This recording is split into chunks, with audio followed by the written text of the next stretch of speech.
everybody. So now we're on to chapter 14, and we're continuing on with John R. Isidore. We've had Roy and Irma show up in Pris's apartment here. So then Roy says, "Can we talk?"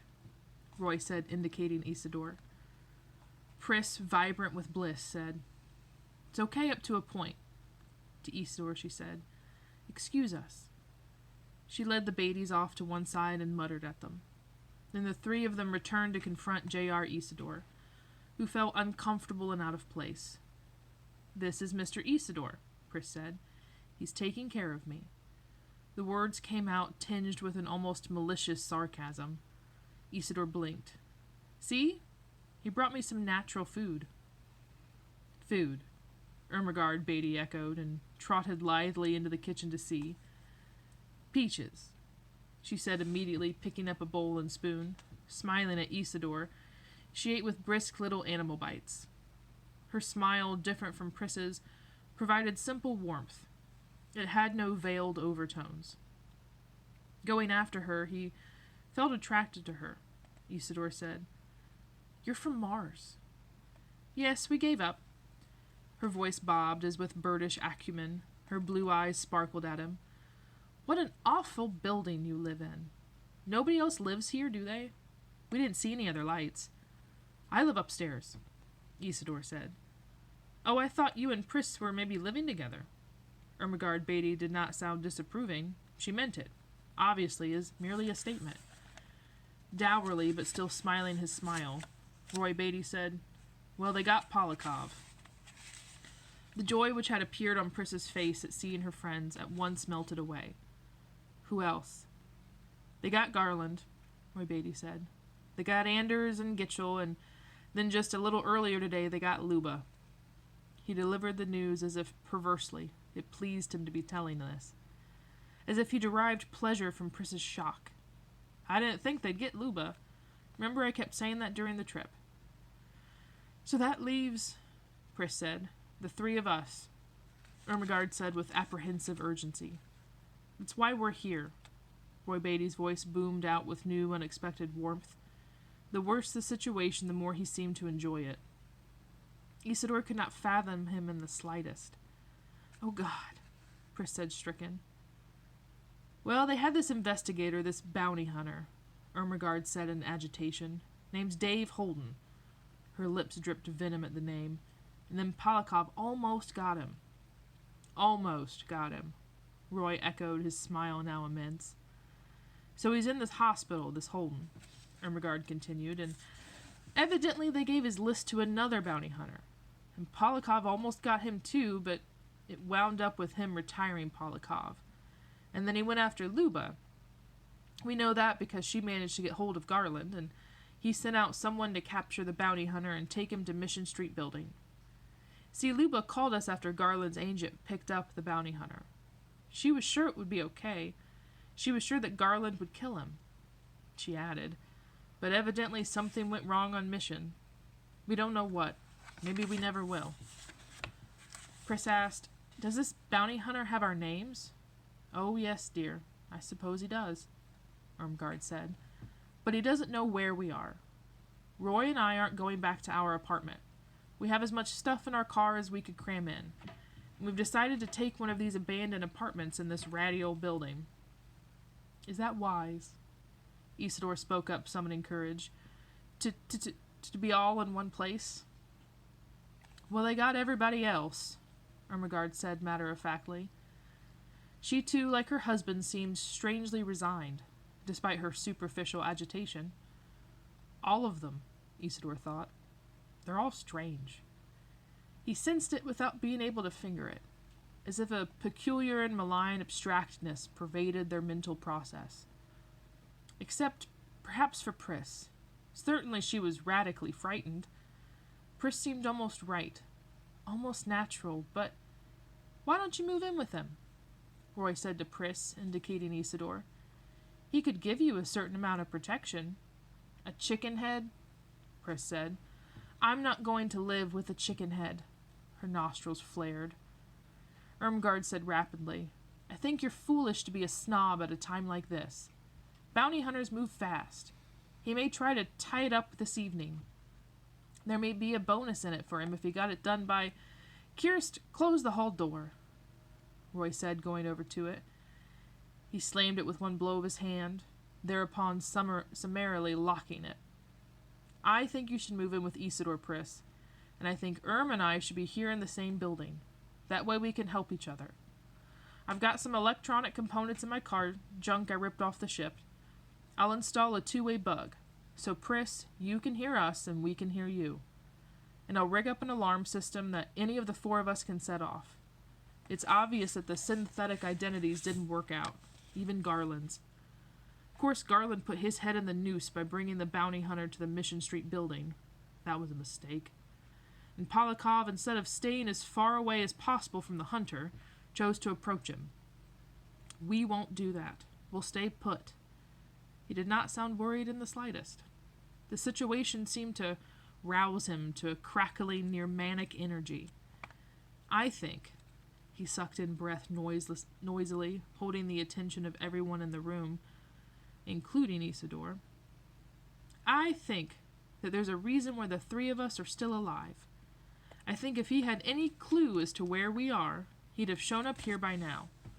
The whole idea in bounty hunting is to work as fast as hell. It's where the profit comes.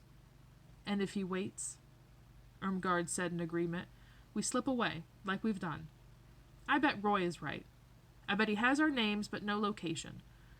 Poor Luba stuck in the War Memorial Opera House, right out in the open. No difficulty finding her. Well, Roy said stiltedly, she wanted it that way. She believed she'd be safer as a public figure.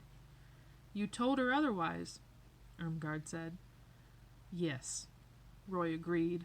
I told her, and I told Polikov not to try pass himself off as a WPO man, and I told Garland that one of his own bounty hunters would get him, which is very possibly, just conceivably, exactly what did happen. He rocked back and forth on his heavy heels, his face wise with profundity. Isidore spoke up. I gather from listening to Mr. Beatty that he's your natural leader? Oh, yes. Roy's a leader, Irmgard said. Pris said he's organized our trip from Mars to here. Then, Isidore said, you better do what he suggests. His voice broke with hope and tension. I think it would be terrific, Pris, if you lived with me. I'll stay home a couple days from my job. I have a vacation coming, to make sure you're okay. And maybe Milt, who was very inventive, could design a weapon for him to use, something imaginative, which would slay bounty hunters, whatever they were. He had an indistinct glimpsed, darkly impression of something merciless that carried a printed list and a gun, that moved machine-like through the flat, bureaucratic job of killing, a thing without emotions or even a face, a thing that if it killed got replaced immediately by another resembling it, and so on until everyone real and alive had been shot. Incredible, he thought, that the police can't do anything. I can't believe that. These people must have done something. Perhaps they immigrated back to Earth illegally. We're told, the TV tells us, to report any landing of a ship outside the approved paths. The police must be watching for this. But even so, no one got killed deliberately anymore. It ran contrary to Mercerism. The chicken head, Pris said, likes me. Don't call him that, Pris, Irmgard said. She gave Isidore a look of compassion. Think what he could call you. Pris said nothing. Her expression became enigmatic. I'll go start rigging up the bug, Roy said. Irmgard and I'll stay in this apartment. Pris, you go with Mr. Isidore. He started toward the door, striding with amazing speed for a man so heavy.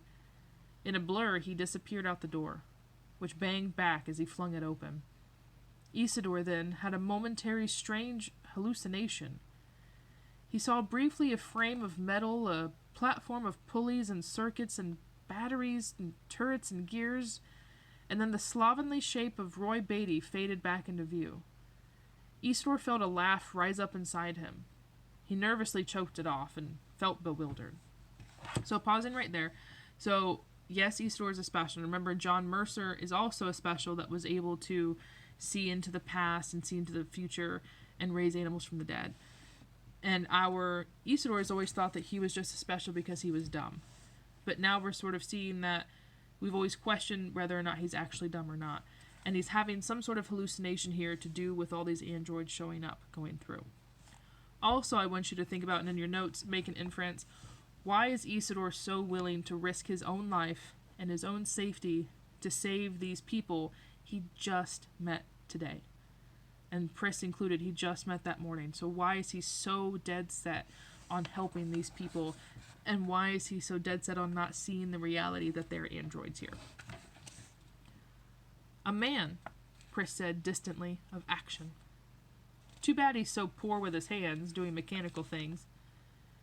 If we get saved, Ermengarde said in a scolding, severe tone, as if chiding her, it'll be because of Roy. But it is worth it, Pris said mostly to herself. She shrugged and then nodded to Isidore.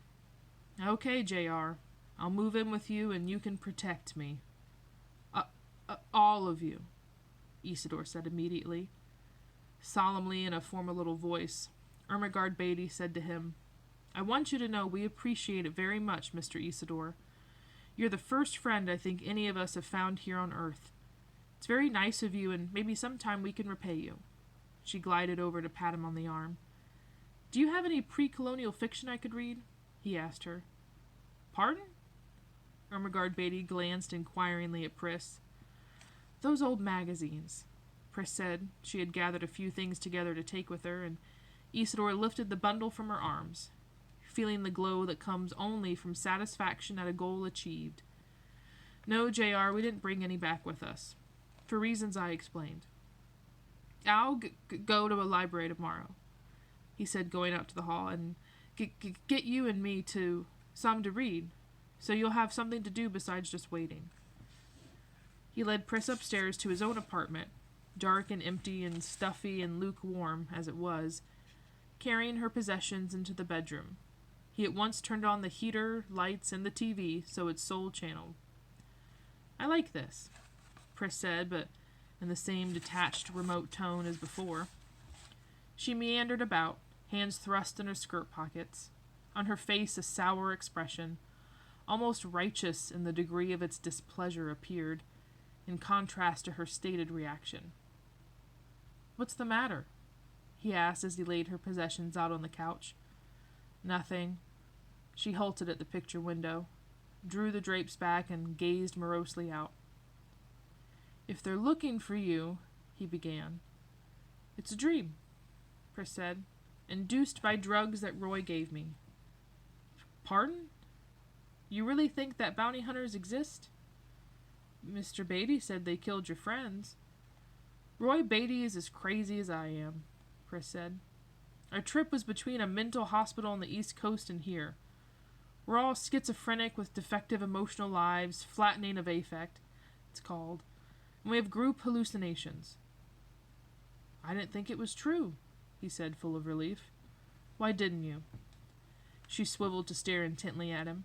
Her scrutiny was so strict that he felt himself flushing. But because things like that don't happen. The government never kills anyone for any crime, and mercerism... But you see, Pris said, if you're not human, then it's all different. Oh, that's not true. Even animals. Even eels and gophers and snakes and spiders are sacred. Pris said, still regarding him fixedly. Said, so it can't be, can it? As you say. Even animals are protected by law. All life. Everything organic that wiggles or squirms or burrows or flies or swarms or lays eggs or... She broke off because Roy Beatty had appeared, abruptly throwing the door of the apartment open and entering. A trail of wire rustled after him. Insects, he said, showing no embarrassment at overhearing them, are especially sacrosanct. Lifting a picture from the wall of the living room, he attached a small electronic device to the nail, stepped back, viewed it, and then replaced the picture. Now the alarm. He gathered up the trailing wire which led to a complex assembly. Smiling his discordant smile, he showed the assembly to Pris and John Isidore. The alarm, these wires go under the carpet, their antenna, it picks up the presence of a... He hesitated. A mentational entity, he said obscurely, which isn't one of us four. So it rings, Pris said. And then what? He'll have a gun, we can't fall on him and bite him to death. This assembly, Roy continued, has a Penfield unit built into it. When the alarm has been triggered, it radiates a mood of panic to the intruder. Unless he acts very fast, which he may, enormous panic. I have the gain turned all the way up. No human being can remain in the vicinity more than a matter of seconds. That's the nature of panic. It leads to random circus motions, purposeless fight, and muscles and neural spasms, he concluded, which will give us the opportunity to get him. Possibly, depending on how good he is. Isidore said, "But won't the alarm affect us?" "That's right," Pris said to Roy Beatty. "It'll affect Isidore." "Well, so what?" Roy said, and resumed his task of installation. "So they both go racing out of here panic-stricken? It'll still give us time to react. And they won't kill Isidore. He's not on their list. That's why he's usable as a cover." Pris said brusquely, "You can't do any better, Roy." "No," he answered, "I can't." "I'll be able to get a weapon tomorrow," Isidore spoke up. "You're sure Isidore's presence here won't set off the alarm?" Pris said. "After all, he's, you know." "I've compensated for his cephalic emanations," Roy explained. "Their sum won't trump anything. It'll take an additional human person." Scowling, he glanced at Isidore, aware of what he had said. "Your androids?" Isidore said. But he didn't care. It made no difference to him. "I see why they want to kill you," he said. "Actually, you're not alive." Everything made sense to him now. The bounty hunter, the killing of their friends, the trip to Earth, all these precautions. "When I used the word human," Roy Beatty said to Pris, "I used the wrong word." "That's right, Mr. Beatty," Isidore said. "But what does it matter to me? I mean, I'm a special. They don't treat me very well either. Like, for instance, I can't emigrate." He found himself yabbering away like a folletta. "You can't come here, I can't," he calmed himself. After a pause, Roy Beatty said laconically, "You wouldn't enjoy Mars. You're missing nothing." "I wondered how long it would be," Pris said to Isidore, "before you realized. We are different, aren't we?" "That's what probably tripped up Garland and Max Polakov," Roy Beatty said. "They were so goddamn sure they could pass. Luba, too." "You're intellectual," Isidore said. He felt excited again at having understood. Excitement and pride. "You think abstractly and you don't," he gesticulated, his words tangling up with one another, as usual. "I wish I had an IQ like you have, and I could pass the test. I wouldn't be a chicken head. I think you're very superior. I could learn a lot from you." After an interval, Roy Beatty said, "I'll finish wiring up the alarm." He resumed work. "He doesn't understand yet," Pris said in a sharp, brittle, stentorian voice, "how we got off Mars. What we did there." "What we couldn't help doing," Roy Beatty grunted. At the open door to the hall, Irmgard Beatty had been standing. They noticed her as she spoke up. "I don't think we have to worry about Mr. Isidore," she said earnestly. She walked swiftly toward him, looked up into his face. "They don't treat him very well either, as he said. And what we did on Mars he isn't interested in. He knows us, and he likes us. And an emotional acceptance like that, it's everything to him. It's hard for us to grasp that, but it's true." To Isidore, she said, standing very close to him once again and peering up at him, "You could get a lot of money by turning us in. Do you realize that?" Twisting, she said to her husband, "See, he realizes that, but still he wouldn't say anything." "You're a great man, Isidore. You're a credit to your race." "If he was an android," Roy said heartily, "he'd turn us in at about 10 tomorrow morning. He'd take off for his job that he would be at. I'm overwhelmed with admiration." His tone could not be deciphered. At least Isidore couldn't crack it. "And we imagined this would be a friendless world, a planet of hostile faces all turned against us." He barked out a laugh. "I'm not at all worried," Irmgard said. You ought to be scared to the soles of your feet, Roy said. Well, let's vote, Pris said, as we did on the ship, when we had a disagreement. Well, Ermengarde said, I won't say anything more, but if we turn this down, I don't think we'll find any other human being who will take us in and help us. Mr. Isidore is... She searched for the word special, Pris said. Okay, so in your notes before we go on to chapter 15, which is the last chapter in this set that we're reading for this week, take a moment and again think about what do androids symbolize for your reading. What are you choosing to focus on as their ultimate symbol here? And it's going to create and start supporting a really massive theme, a really important theme within this chapter set, because we're seeing a lot more perspective and thought process into why androids act the way they do and why they're running away from Mars. And we're also getting more into Isidore's thought process and how being labeled a special has affected him and impacted his life and how he behaves here. And sort of create a theme, based on their behaviors, the motivations, and how they're interacting with all of this, okay? So finish up your notes and then continue on to the chapter 15 video.